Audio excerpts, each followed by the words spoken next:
Bismillahirrahmanirrahim. Assalamu alaikum. Today we will talk about hypothyroidism. Before going forward, I am Jamil Rahman and you are watching my YouTube channel JR Edutainment. Let's start. Thyroid gland के बारे में हमने एक disorder पढ़ा था, hyperthyroidism. आज हम एक और डिसऑर्डर पढ़ते हैं हाइपोथायराइडिज्म के बारे में। हाइपोथायराइडिज्म क्या है, इसके डेफिनेशन की तरफ चलते हैं। Hypothyroidism is a common condition where the thyroid does not create and release enough thyroid hormone into your blood stream. This make your metabolism slow down. Hypothyroidism एक ऐसा कंडीशन है जिसमें थायराइड हार्मोन्स ब्लड स्ट्रीम में release नहीं होते और इसी वजह से मेटाबॉलिज्म स्लो डाउन हो जाता है। जब मेटाबॉलिज्म स्लो डाउन हो जाता है तो बॉडी में हीट प्रोड्यूस नहीं होगी, एनर्जी प्रोड्यूस नहीं होगी और बहुत सारे कॉम्प्लिकेशंस होंगे। थायराइड हार्मोन्स कैसे रिलीज़ होते हैं? डायग्राम में आप लोग हाइपोथैलेमस, पिट्यूटरी ग्लैंड और थायराइड ग्लैंड को देख सकते हैं। हाइपोथैलेमस ब्रेन का एक पार्ट है, ये TRH रिलीज़ करता है।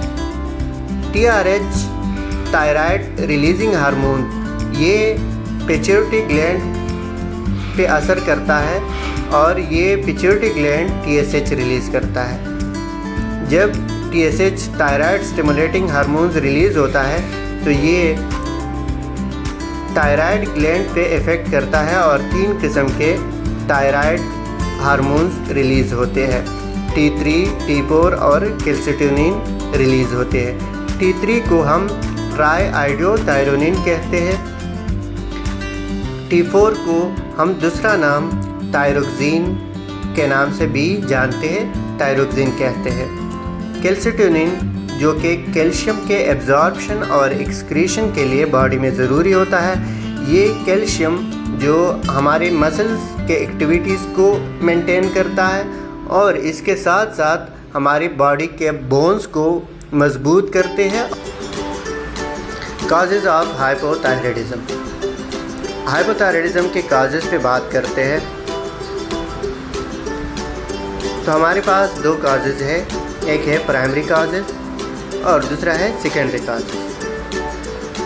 प्राइमरी काजेज़, ये डायग्राम आप देख लें, इसमें थायराइड ग्लैंड अगर किसी वजह से इसके सेल्स ख़राब हो जाए, डिस्ट्रॉय हो जाए और ये T3, T4 सीक्रेट नहीं कर पाते तो इसी कंडीशन को हम प्राइमरी काजेज़ तस्वर करते हैं। अगर पिट्यूटरी ग्लैंड में कोई ख़राबी आ जाए और TSH thyroid stimulating hormone release ना हो रहा हो तो उसको हम सेकेंडरी काजेज़ समझते हैं। प्राइमरी काजेज़ मुख्तलिफ़ किस्म के हैं, जैसे कि थायरोडाइटिस थायराइड ग्लैंड के इन्फ्लेमेशन होता है जिसमें थायराइड सेल्स इस काबिल नहीं रहते कि वो T3, T4 रिलीज़ करें और हाइपोथायराइडिज्म काज करता है। ट्रीटमेंट ऑफ हाइपरथायराइडिज्म में हम ऐसी मेडिसिन देते हैं जो कि T3, T4 लेवल कम कर देते हैं। हशमोटोस डिजीज़, ये एक ऑटो इम्यून डिसऑर्डर है जिसमें थायराइड के सेल डिस्ट्रक्ट हो जाते हैं और T3, T4 रिलीज़ कम हो जाता है। आयोडीन डिफिशिएंसी, आयोडीन हमारे पास ऐसे मिनरल्स है जिसको हम T3, T4 के लिए एसेंशियल मानते हैं। अगर आयोडीन ना हो तो T3, T4 रिलीज़ नहीं हो सकता। सेकेंडरी काजेज़ में पिट्यूटरी ग्लैंड के डिसफंक्शन, किसी भी साइंस और सिम्टम्स पे बात करते हैं। हाइपोथायराइडिज्म के साइंस सिम्टम्स में से अहम सिम्टम्स फटीग या थकावट होती है, ओबेसिटी होती है।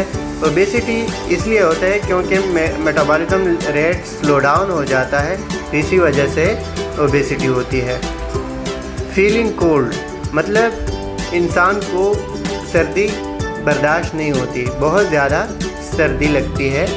इसके अलावा जॉइंट और मसल्स पेन होगा। इसके अलावा कॉन्स्टिपेशन होगी। पेशेंट के इंटेस्टाइनल मूवमेंट्स कम होते जाएंगे और कॉन्स्टिपेशन होगा। अगर फीमेल पेशेंट हो तो मेंस्ट्रुअल डिसऑर्डर होंगे। इसके अलावा पेशेंट डिप्रेशन में होगा, मसल्स में दर्द होगा, वीकनेस होगी पेशेंट को, और थॉट प्रोसेस जो है पेशेंट का स्लो होगा, ड्राई स्किन होगी, ब्रिटल हेयर एंड नेल, उसके हेयर और नेल जो है नाखून और बाल टूट जाएंगे, बिल्कुल आसानी से टूट जाएंगी। अच्छा, लॉस ऑफ लिबिडो होगा, मींस के सेक्सुअल ड्राइव कम होगा, सेक्सुअल डिज़ायर कम होगा, पेनफुल और नमनेस सेंसेशन होगा, हाथ पैरों में कार्पल टनल सिंड्रोम जो है एक किस्म के डिजीज़ है जिसमें हाथ सुन हो जाते हैं, तो वो होगा। इसके अलावा डायग्नोस्टिक टेस्ट के बारे में बताते हैं तो सीरम TSH हम देखते हैं।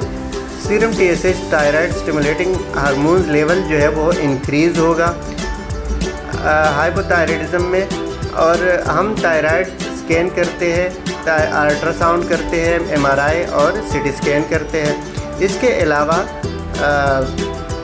इसके ट्रीटमेंट की तरफ चलते हैं। हाइपोथायराइडिज्म के ट्रीटमेंट जो है सिंथेटिक थायराइड हार्मोन्स से हम करते हैं, क्योंकि T3 T4 रिलीज़ नहीं हो पाते, इसलिए सिंथेटिक थायराइड हार्मोन जो कि हमारे पास ल्यूथायरोक्सिन के नाम से आते हैं, थायरोनम के नाम से आते हैं, 25 और 100 mcg माइक्रोग्राम के टेबलेट्स आते हैं जो कि ओरल पाम में मौजूद है।